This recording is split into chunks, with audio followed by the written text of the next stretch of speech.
Welcome, everyone, to Centering in the Heart, Desert Spirituality in a Time of Quarantine and Coronavirus. This was originally some material that I put together very early in the pandemic in the first few months, as you remember, when we were really in a very strict national and in many ways global lockdown. And I wanted to put something together that could potentially speak to people and offer a bit of concentration and discipline and focus around what to do with silence and solitude and aloneness, all of which are um, key themes in early Christian monasticism um, and what many people refer to today as desert spirituality or the spirituality of the desert. I think this is all still very applicable to us today, um, as well as throughout our lives, regardless of the external circumstances that we might find ourselves in. But I wanted to at least present it in that original context because I think it'll help um, give a little more background and cultural context as well. So let's dive in here. So again, this was originally presented with an emphasis on how to use solitude and silence to cultivate and deepen our spiritual practice.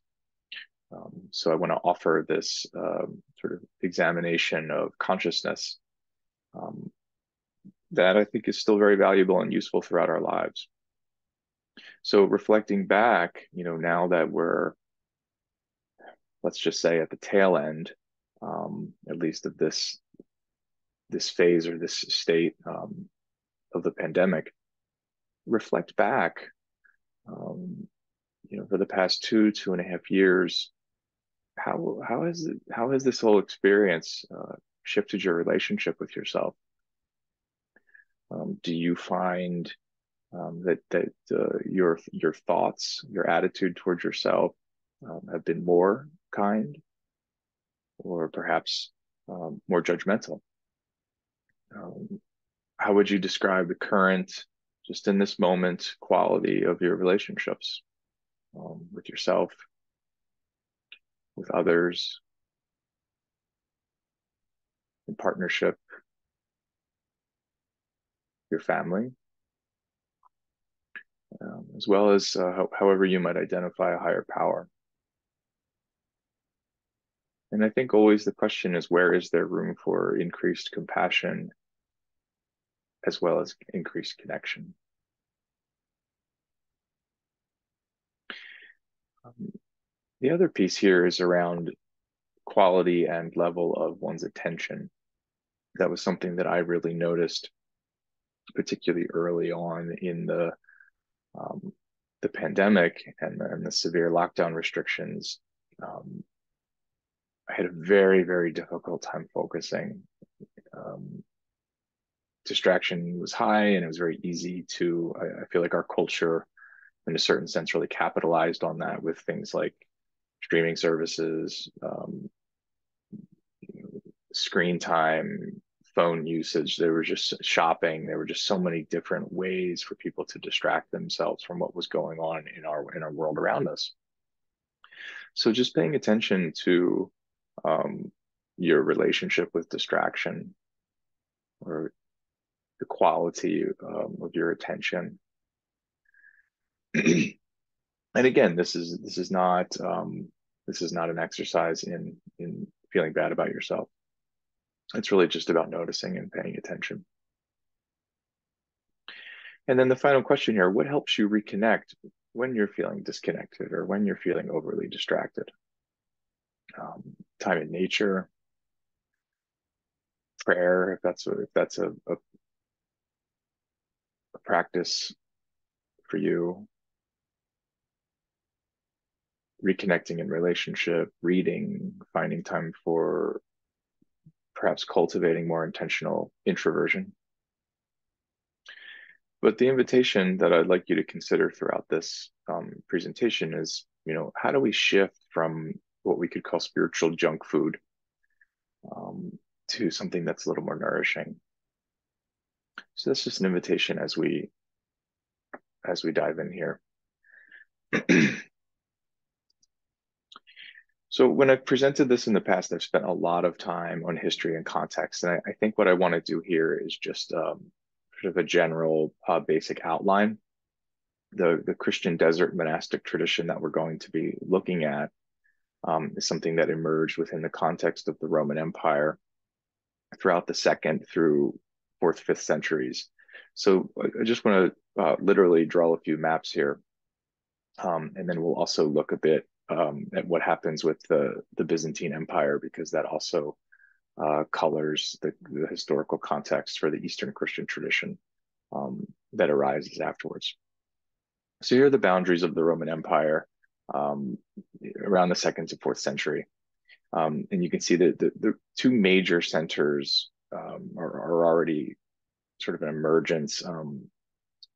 Carthage, which is very influential because of Augustine of Hippo, who was probably one of the most still influential, formative Western Latin theologians, and then Alexandria. Alexandria, which was the home of a very formative, very influential, more Greek-oriented, influenced school of thinking, which, as we'll see, was very much in cultural, theological proximity to the desert tradition here in Lower Egypt. And then, of course, Constantinople. So here are some major early church centers and Rome. Right, so here are some of the earliest major centers, church centers within the Roman Empire. In the late 3rd century, there was a decision to divide the Roman Empire by the Emperor Diocletian into what was called a tetrarchy. So the understanding, or the notion, or the reality that the empire had become too large for one person to manage single-handedly. So the empire becomes divided into a Western and an Eastern empire, and then there's an emperor, a co-emperor, and then each emperor has their own Caesar, sort of like their right-hand person. So you can see how the empire already becomes divided by the late 3rd century. The political, economic realities of the empire were also weakening because of increased migration and invasions, particularly from the east, moving west across what was then the empire, what we now refer to as Europe. So you can see the different invading tribes. For example, you can see in the legend in the bottom of the screen, the Ostrogoths, the Huns, the Visigoths, the Vandals, these names that in many ways have come down through history as these sort of barbaric invading tribes. They were outsiders. They were folks who didn't speak the language of the empire, but because of other invasions that were happening further east, these many peoples were getting pushed further west. So there was a cultural conflict that arose as these different tribes literally began to run into the empire. You can see how most of that happened in the Western Empire. Right. So all of this by the 5th century leads to the fall of the Roman Empire, generally speaking, and the establishment of these various quote unquote barbarian kingdoms. Right, which is very important because all of a sudden the map starts to look a little bit more like how we imagine Europe today, although of course there's a whole nother medieval transformation that happens as well. And with the fall of Rome, the East actually continues to grow. So the Byzantine Empire, you can see by the early-ish 6th century, by the later 6th century, includes territories that were formerly part of the Roman Empire. So you can see how there's a big shift here. Although it's not much later that Byzantine Empire begins to shrink because of the rise of Islam. So you can see how destabilizing the entire Mediterranean region was over this period of really about 500 or 600 years. And then ultimately by the 14th century, you can see that even the Byzantine Empire is really reduced to just the smallest of areas um, around Greece and Constantinople. And I think I want to share this. This is important context because again, it shows you what happens to Eastern Christian spirituality and the impact on the Christian East with the rise of Islam. Okay, so again, this is the Byzantine context for early Egyptian monasticism, which becomes the later inheritance of Eastern Christian spirituality. And so here's Egypt, here's the Egyptian desert. This is really the birthplace of early Christian monasticism and the desert spirituality, and then from here, early Christian monasticism really continues it moves out of Egypt, it moves up into Judea, the Judean and Palestinian deserts, and then different aspects and forms of monasticism start to slowly grow and flourish around the Eastern Empire. And then we'll look later in this presentation at how Eastern monasticism goes west and ends up in Europe. Okay, so again, we're going to stick with some maps for a little bit just to set the geography, because the geography and the actual physical terrain is so important to the development of desert monasticism and desert spirituality.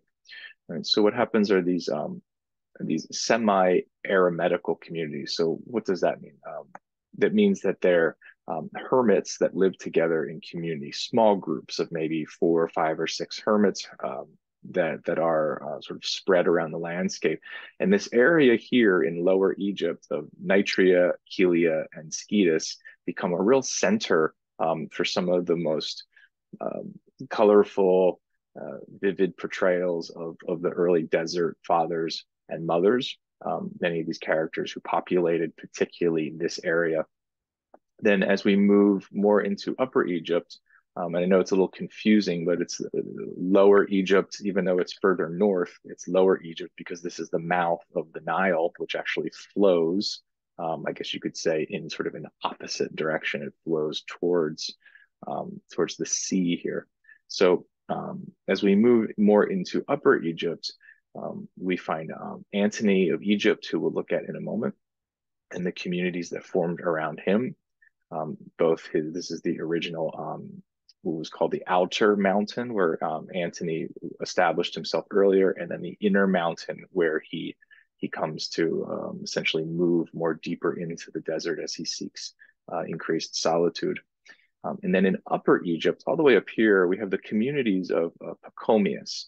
And Pachomius founded a number of Cenobitic communities. The Cenobitic communities were different than the eremitical communities because they intentionally lived in communities of sometimes 20 or 30 or 50 or sometimes as many as 100 or 120 or more monks. And that's really where we get our sort of contemporary conception of a monastery or a monastic community. It really comes from the Pachomian model. We're not going to look at Pachomius too much today. We're going to focus more on Antony and the semi-eremitical communities of Lower Egypt. But with Pachomius is really the model that becomes inherited by the West and becomes reflected particularly in the rule of Saint Benedict and the Benedictine movement in early medieval Europe. Okay, so here's an aerial view of Kelia, the cells.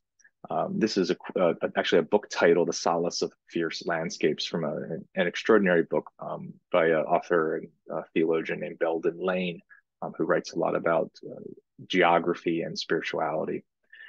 So you can see the aerial view of how these different communities are laid out, and you can see the footprint here, the imprint of each one of the different cells and the different buildings of these semi-eremitical monastic communities.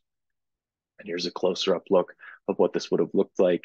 Again, there might have been 3, 4, 5, 6 monastics that would center around a specific elder or spiritual teacher. And that is how they would live their life in common. So we really see about 4 different types of early monastic literature. First are the hagiographies, also known as Lives of the Saints or the Vitae in Latin. We also have what are called centuries, theological treatises, spiritual writings called centuries because they were often written in different tracts of 100 verses. They tend to be more theological, more theoretical, what we might refer to today as sort of psycho-spiritual. But then we also have this very colorful, unique body of literature called the apophthegmata, which translates as the sayings. These are the sayings traditions. So these are sort of the very pithy kind of wisdom sayings of different spiritual or monastic elders. And we'll look at a few examples in just a moment. And then letters. So for example, Antony the Great, we have evidence of letters from Antony, letters of Pseudo Macarius, very important because some of the earliest writings about the heart and the heart center in the Christian tradition come from the letters of Pseudo Macarius. So 4 different types here of early monastic literature. So let's start to look at a few individual monastic figures here. Of course, Antony of Egypt, referred to as oftentimes the father of Christian monasticism, lived a very long life, as you can see here. Antony of Egypt really becomes the archetype of the monk, or the archetypal or idealized monk or monastic figure. Very much the life of Antony, written by Athanasius of Alexandria, very much falls under the sort of Joseph Campbell hero's journey kind of mono mythology, and that pattern of call.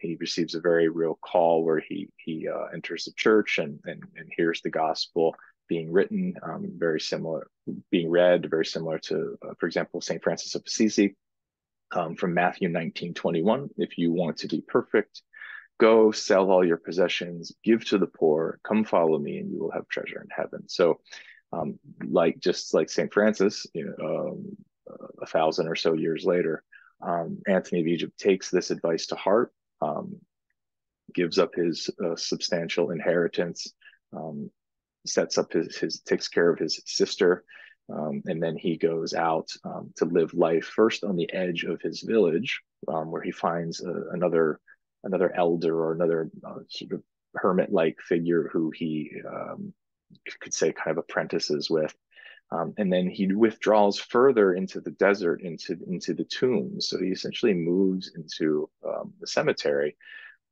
This is something that we see in yogic traditions. This is something that we see in Tibetan Buddhism. This whole tradition around withdrawing to the tombs, doing spiritual practice in the tombs, which is very very deeply metaphorical around doing work on oneself, what the desert tradition would call spiritual combat or spiritual warfare, doing battle with one's demons.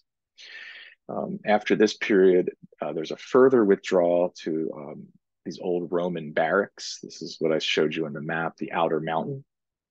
And then significant period of time here. So what is this, 20 some years that Antony is set up in these old barracks, and then he emerges. This very powerful experience where he continues to undergo deep spiritual discipline. Again, this practice of spiritual warfare, confrontation with one's demons, what we might refer to as confrontation of the unconscious, to use the Jungian phrase. And then he emerges, and this is when disciples start to come and to want to be near him, to learn from him, to essentially be under his guidance as a spiritual teacher. And then he does this final deeper withdrawal into the inner mountain, right, much further into the desert. And this is where he lives the remainder of his very long life. And then communities of hermits start to gather around the mountain.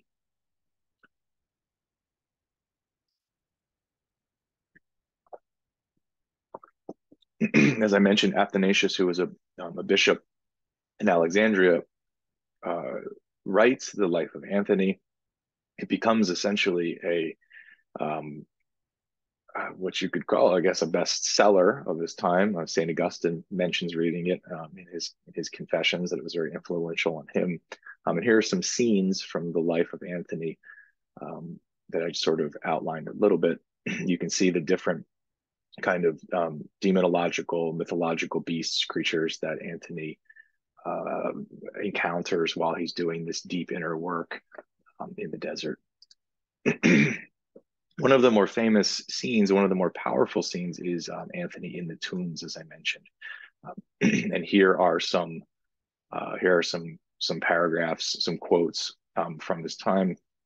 You can see how violent the imagery is, how violent the language is, how intense the experience is for Anthony, which becomes a highly depicted scene throughout the history of particularly medieval Western art, where you can see here, for example, the demons are just really pulling and stabbing and mocking and beating Anthony.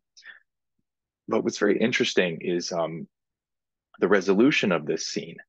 As we have here in the next paragraph, that the Lord did not forget Anthony's struggle, but came to his help.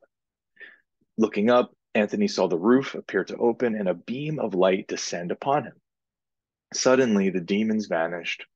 The pain in his body immediately ceased, and his dwelling was once again whole. I love this line about his dwelling being made whole, because it's not just the physical structure of his house, it's his interior dwelling, it's his interior structure, it's the dwelling of his body that after being sort of decimated and pulled to pieces by these different demonic energies and entities, it's through this inbreaking of grace that his personal dwelling, his body, his soul is once again made whole.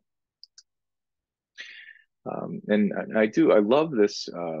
This is Dali's famous Temptation of St. Anthony. And I think it's easy to read this or interpret this artwork as some sort of ascetic rejection of power, of lust, of greed, of the different aspects of the ego that spiritual practice attempts to discipline.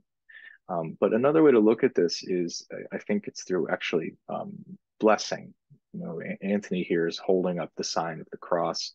And I think there's a way of actually blessing and befriending these aspects of ourselves, so that they don't appear as sort of ready to trample upon us, and we don't get caught up in this this sort of Jungian splitting of opposites. Instead, it can actually become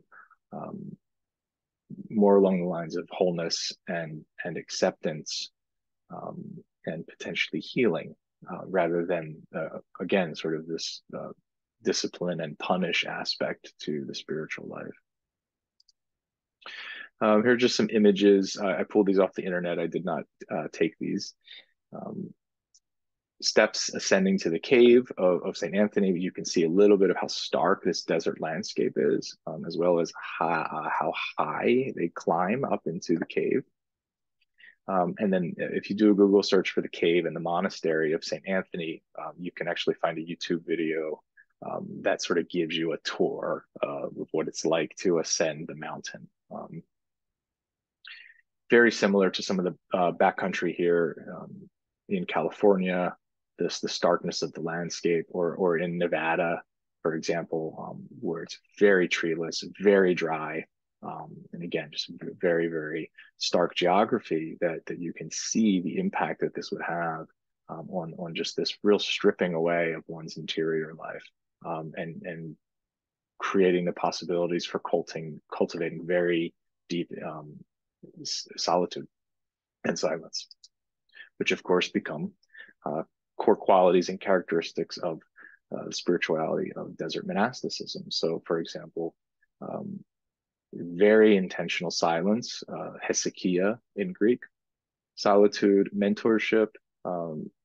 Monastics would typically seek out a geron, an elder, a spiritual father or mother who would guide them. Again, similar to what we see in yoga traditions with the figure of a guru or guru yoga, where you surrender or really devote yourself to your spiritual teacher. Um, this notion of discernment, or the Greek is nepsis, which translates as watchfulness. So watching the thoughts, guarding the heart, um, preventing one's lower or egoic impulses to sort of corrupt the purity of heart that monastic practitioners were attempting to seek and cultivate. Again, this notion of spiritual warfare, working with the thoughts, the passions, and one's demons. Of course, scripture, memorization of scripture. You have to keep in mind at this time that scripture was some of the only writings available. So many, and it was very difficult to come by. So many monastics would read and memorize scripture, particularly the Psalms. Prayer at that time is not how we tend to think of prayer today. Prayer at that time would have been specifically praying the Psalms, chanting the Psalms, reciting the Psalms out loud. The Psalms, of course, from the Hebrew Bible. And then community, spiritual friendship, relationship with the spiritual elder. Community was also, of course, an important part of desert monasticism. It would have been very, very difficult to survive in such conditions without community. Basic things like agriculture, food, water, trading, just basic survival would have relied on other people in a very intense, very intentional way. Another key figure in the still early, but later real tail end of what was sort of the golden age of Egyptian desert monasticism, a figure known as Evagrius of Pontus, who fled Cappadocia because of Asia Minor because of some potential political scandals that he may or may not have been involved in. But he was a very brilliant thinker, theologian, very sophisticated. He's been referred to as a sort of a psychologist of the desert, but very sophisticated understanding of the spiritual life, and particularly the thoughts, or the logismoi. He is the one who develops the 8 principal thoughts, which then become inherited in the West as the 7 deadly sins. But originally, they were just 8 principal thoughts. So it's very interesting to take a look at these. Evagrius developed this entire schema, categorizing not only the thoughts, also sometimes known as the passions. There's an interesting sort of very cognitive behavioral piece here about what comes first, thought or affect, or does thought give rise to affect? Does affect give rise to thought? It's very also very Buddhist in the sort of interdependence of thought and emotion, or thought and affect. So here are the 8 principal thoughts. Some of them will be very familiar. The one that gets dropped as it translates into the 7 deadly sins is this notion of acedia, or spiritual despondency, or almost a form of depression. And then you can see on the right here that the way to work with each of these thoughts is to cultivate its opposite virtue. So whether the temperance, charity, if you're feeling working with anger, cultivating patience, if you're really struggling with pride, working with cultivating understanding. So it's ways to really work the ego in a certain sense that's very adept psychological, because you're working with it, you're working through. And some of these monastics will write very we have in some of the sayings traditions about how they struggled sometimes for decades with specific thoughts or specific passions that just seem to really overwhelm them. And it's also a very interesting study, for example, the psychology of addiction, and ways in which we work with ourselves through things like patience, courage, compassion. with the result of love. So the result of this work is love. The goal is another Greek word here, apatheia. The goal is apatheia. Now, this doesn't mean apathy. This is the influence of Stoic philosophy on Evagrius. Apatheia refers more to what we could call sort of a placid, sort of peaceful nature, that you're not constantly being disturbed or pulled under by certain, I guess, what we could call complexes in Jungian language. So rather than getting pulled under by our complexes, there's a certain evenness of character. This is not apathy. This is not, Evagrius was sort of, his writings were criticized in the early church. They would sort of joke and say that his goal was to become like a stone. That's actually not true, because the ultimate result here again is love. So we're working towards love, love of self, love of neighbor, love of God, but there's also cultivating this sort of spiritual discernment or spiritual capacity for this evenness of temperament, so that we're not just constantly being pulled about by our thoughts or by our feelings. And here's a more specific breakdown of the 8 thoughts and the virtues according to the 3 parts of the soul. So Evagrius would have been following the Greek, we could just call it psychology, or the Greek tripartite philosophy of the soul, for example, of Aristotle, that breaks the soul or the psyche into these 3 parts of the bodily, the irascible, and the rational. And so Evagrius very much influenced by the Greek tradition. And this comes from William Harmless's excellent book, Desert Christians, which is something that I would highly recommend. In a more contemporary way, this has been referred to as a form of Orthodox psychotherapy. Orthodox, of course, referring to Eastern Christian tradition. So this whole process that Evagrius is outlining here, with the 8 thoughts and the virtues as a form of spiritual psychotherapy within an Eastern Orthodox tradition. So also very interesting. There's a few books sort of promoting this notion, also very interesting. Now, how does the desert tradition go west? And this is a very interesting story in translation and migration that occurs through a very interesting figure named John Cassian. And what John Cassian does is he was sort of like a spiritual tourist. I don't mean that in a negative way, but he travels to the Egyptian desert. He studies and learns from a number of some of the most powerful, sort of potent, learned, humble, wise spiritual fathers, and he takes notes and he writes it down in these dialogues that become published and very popular, particularly in Latin medieval monastic West, called the conferences. So Cassian's conferences highlight these different themes, these different figures, these extraordinary characters that also are important documentation of these figures in the early tradition. And then his institutes are actually on the 8 thoughts of Evagrius. So his institutes actually sort of further categorize and codify. He's building upon Evagrius's work, and this is how a lot of this ends up in the Latin West in the early medieval period. Okay, so let's take a look at a different kind of desert literature here. I mentioned earlier the sayings tradition and the apophthegmata. So here are some examples. And again, they're just these very sort of short, very pithy kind of wisdom sayings that in a certain way do mirror some of the sayings that we see from Jesus in the early Christian scriptures.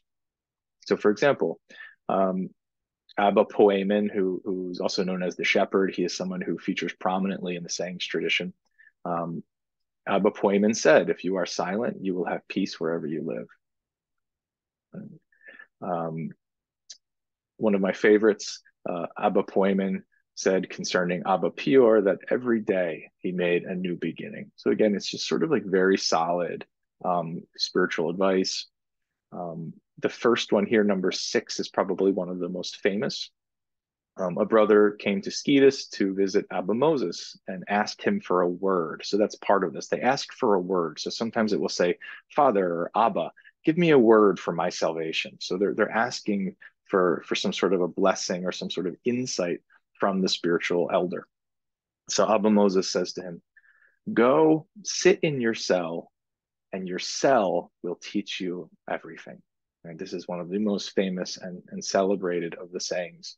Go sit in your cell, and your cell will teach you everything. The idea here being that silence, solitude, time with oneself will reveal all that one needs to know. And again, highly recommend this translation here of the Sayings of the Desert Fathers by Benedicta Ward.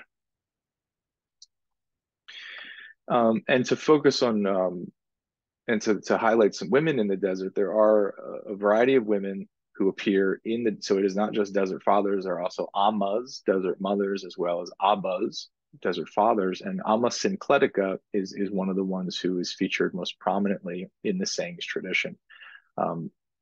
Very powerful, beautiful, again, these pithy wisdom sayings. And here's one from her. Amma Syncletica said, in the beginning of the spiritual life, there are a great many battles and a good deal of suffering for those who are advancing towards God. And afterward, ineffable joy. It is like those who wish to light a fire. At first, they are choked by the smoke and cry, and by this means obtain what they seek. So we also must kindle the divine fire in ourselves through tears and hard work. So this is sort of a consolation saying as a way to encourage people to keep going even when things are hard. And it's actually through the difficulties, it's through the suffering, and sometimes it's through the tears and the smoke. That's actually how we are able to light or to kindle this divine fire inside of ourselves. Right? So to not give up even when circumstances are difficult, which they most certainly were, probably often in the desert. So I just want to encourage you to pause here. You might want to pause the recording and just take a minute to jot down any reflections, any comments, any remarks that you might have. Maybe do some journaling, but feel free to just pause the recording here and just take a moment to notice what is sort of most captivated you, where is your attention most drawn, and just take a moment to pause and maybe take some notes on that.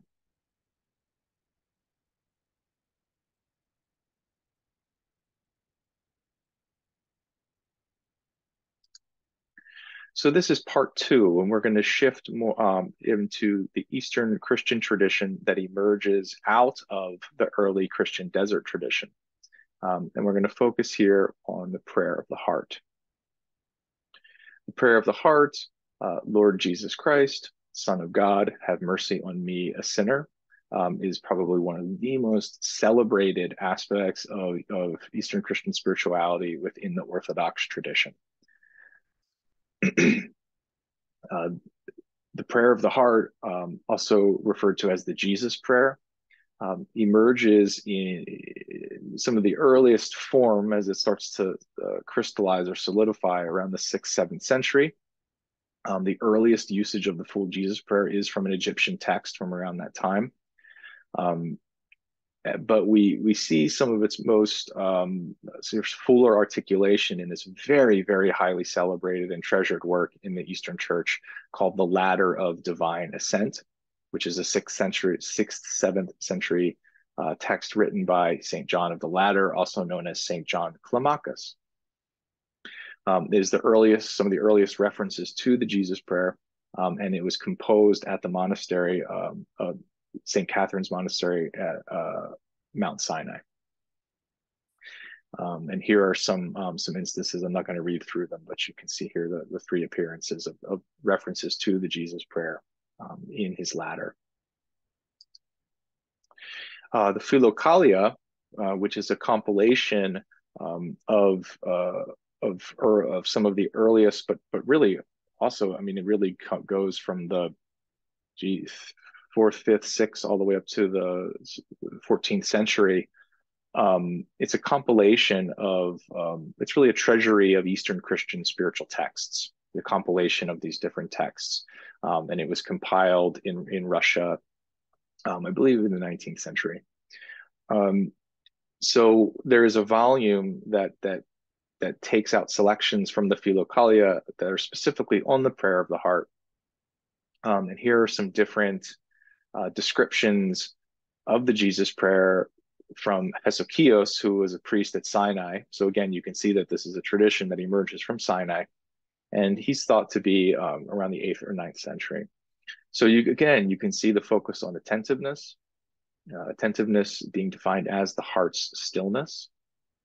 Early descriptions of the Jesus prayer using it almost as a mantra. The name of Jesus should be repeated over and over in the heart as flashes of lightning are repeated over and over in the sky before rain.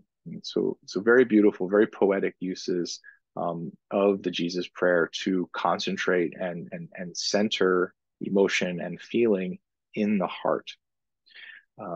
Let the name of Jesus cleave to your breath, and then you will know the blessings of stillness. Again, so the emphasis on stillness, the emphasis on silence, the emphasis on emptying oneself of thoughts. And in great watchfulness and fervent desire, travel along the spiritual path with the Jesus prayer. And this becomes a very, very celebrated practice, as we will see in just a moment. So another very important, interesting part of Eastern Christian spirituality is that they develop this notion of divine energies. Divine energies. This is not something that we particularly see in the Western Latin tradition. So there's an emphasis here on transformation by light, transformation by these divine energies. There's a sort of an early example of this in the sayings tradition, where one monk or one abbot comes to another and says, he's doing everything right. I keep my rules, I keep my fast, I pray, I meditate, I keep silence. What more should I do? And then the elder rose up in reply, stretched out his hands to heaven, and his fingers became like 10 lamps of fire. And he said, why not be totally changed into fire? Descriptions like this really captured in the imagination of the early monastic tradition, and building upon the scriptural foundation of the Transfiguration. Here's an example from the Gospel of Matthew, where Jesus appears to the disciples, transfigured before them. His face shone like the sun, and his clothes became as white as the light. Right? And then there's a voice who speaks through this cloud. So there's this scriptural, there's this biblical evidence of sort of divine energies or transformation through light, which again is something that we see very, very strongly in Indian yogic and particularly in Tibetan Buddhist traditions with things like the light body or a rainbow body. Right? So this notion of energies, the energies of God, and that these energies of God are alive in the human and are what transform or transfigure us so that we can become more like the image of God that already inherently exists within us. So we're talking a lot about the heart, but what is the heart? And so here's another saying from Abba Pombo: if you have a heart, you can be saved. Unfortunately, we all have one. And, Bishop Callistus Ware, who is a very influential contemporary figure who has written extensively on the prayer of the heart and the Jesus prayer, he describes the heart as the spiritual center of the whole person, the meeting place between the divine and the human. And here's a quote from Thomas Spidlick: the heart is the point of contact between humanity and divinity. So it's very archetypal. We think in the Eastern traditions of something like the heart chakra, and the image for the heart chakra is two interpenetrating triangles, one that points above and one that points below. And in the center, there's oftentimes a dot. So there's this meeting place between above and below, the spiritual and the material, the human and the divine, and that center is the heart within the person. There's a very rich psychology here. So what do we find when we enter the heart? Well, from the writings of Pseudo Macarius, who was mentioned earlier in one of his letters, describes the heart very much like someone like Jung would describe the psyche or the unconscious. that the heart itself is a small vessel, yet there are dragons, there are lions, there are poisonous beasts, and all the treasures of evil. There are rough and uneven roads, there are precipices, but there's also God, the angels, life and the kingdom, light and the apostles, and the treasures of grace. There are all these things. So the heart becomes this coincidental oppositorum. The heart becomes this space where the opposites can be integrated within the self. Right? So very, very rich depth psychological archetypal metaphor here about the heart and what we find within it. Now, let's talk a minute about posture and prayer. As early as Deschanet's book here, which I think was from 1961, maybe, his book Christian Yoga, and since then, a number of authors, thinkers, theologians have sort of wanted to make parallels and comparisons between Eastern Christian hesychasm. Remember, hesychia comes from the word silence. So making connections between the hesychast, one who practices hesychia, and forms of Indian yoga. All right. So I just wanted to look at this because there is very, very interesting evidence, specifically when we look at physical posture practices. So again, returning to the Philokalia, there are some very interesting texts here that do focus on the physical practice, and we can make some comparisons here to South Asian yoga traditions. So one of the main emphasis here is to descend from the head into the heart. This is also something that we see throughout the Sufi tradition, for example, in Islam. So descending from the head into your heart, which can be considered in and of itself a type of a yoga or a form of prayer. Okay? So concentration of attention in the heart as a starting point for all true prayer. And then when we look at some of these earlier medieval texts, we can actually see the physical instructions.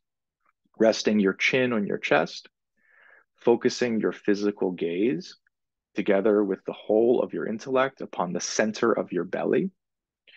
Restrain the drawing in of breath through the nostrils, and search inside yourself with your intellect so as to find the place of the heart. So this is sort of a psychophysical kind of yoga or prayer practice that involves both attention, focus, gaze, as well as sort of this interior imaginal locating of a heart center.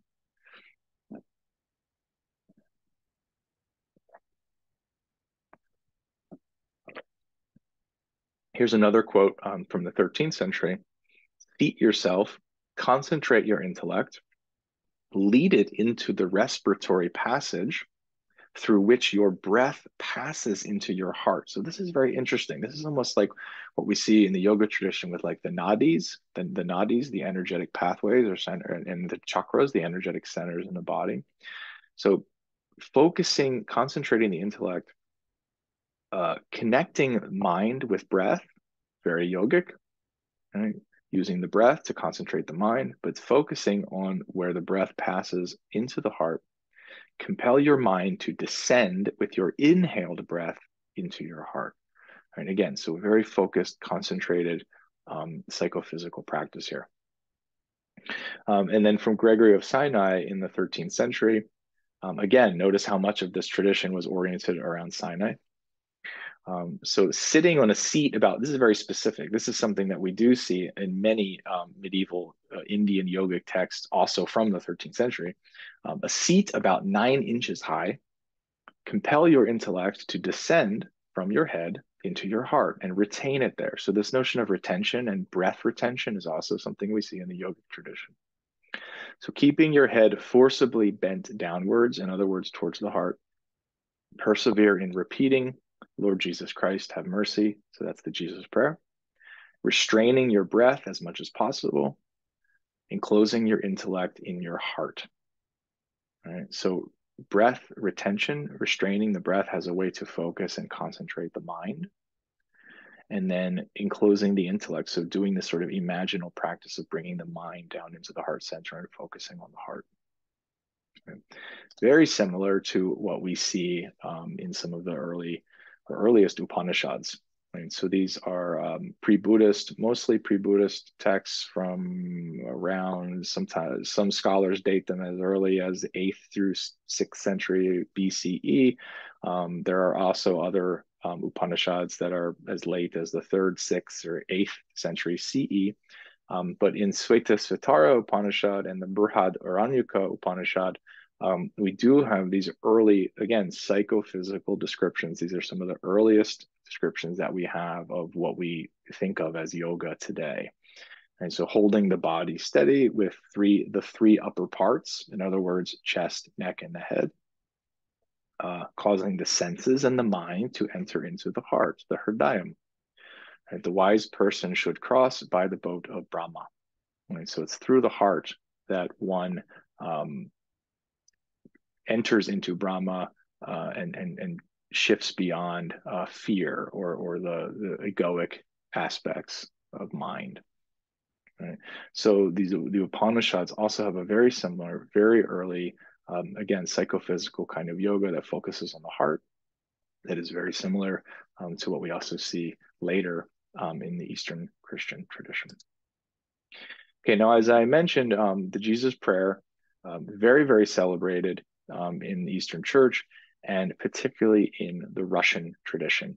So in the 19th and 20th centuries, there is a dare I say, massive explosion of interest and popularity because of, for example, works like The Pilgrim's Tale, where the Jesus Prayer really becomes very central to Russian consciousness and Eastern Russian spirituality as it emerges in the 19th and 20th centuries. So I just want to highlight that, as well as Mount Athos, because Mount Athos was also a very important part of this revival of Eastern Christian spirituality. Athos, of course, is a small island off of the coast of Greece. It is an island that is entirely made up of Orthodox monasteries. It's difficult to say this out loud, but women are not allowed there. It is entirely a community of male monastics.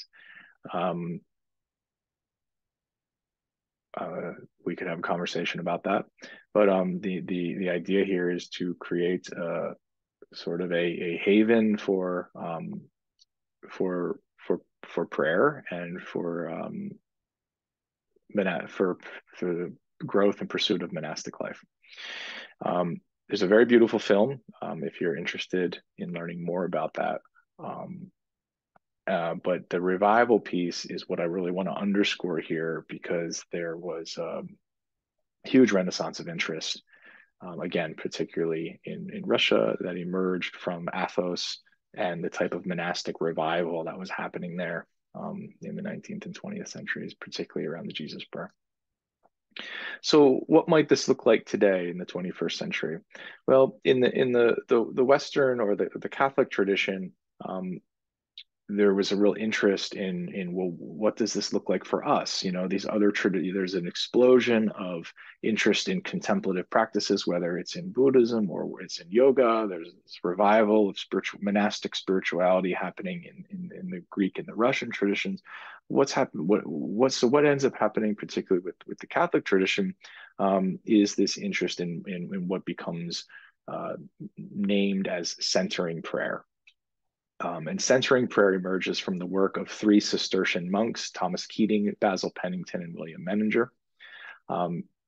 Because of the Second Vatican Council, and particularly the influence in the work of Thomas Merton, who was also a 20th century Cistercian monk, there was a recovery of the Second Vatican Council, what they referred to as a return to the sources. So there's a recovery, particularly of medieval Christian spirituality, for example, the Cloud of Unknowing, which focuses on these aspects of silence, solitude, imageless prayer, using, they don't say mantras, but using mantra type words to focus and concentrate one's prayer.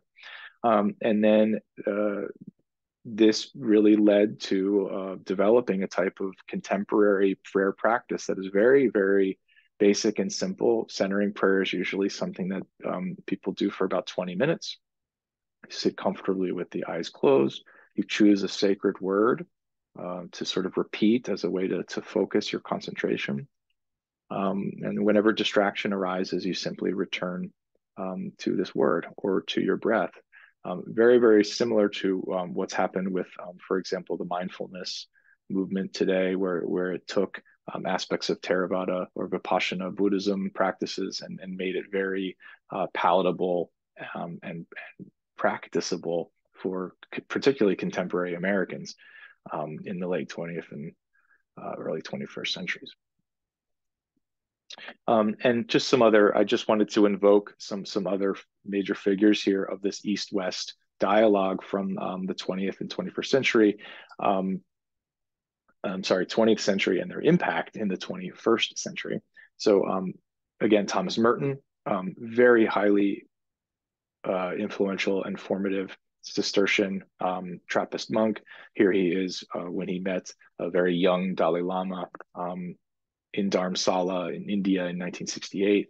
And then Bede Griffiths, who was part of a very, very unique early movement in the 1950s. It was part of one of the first Christian ashrams.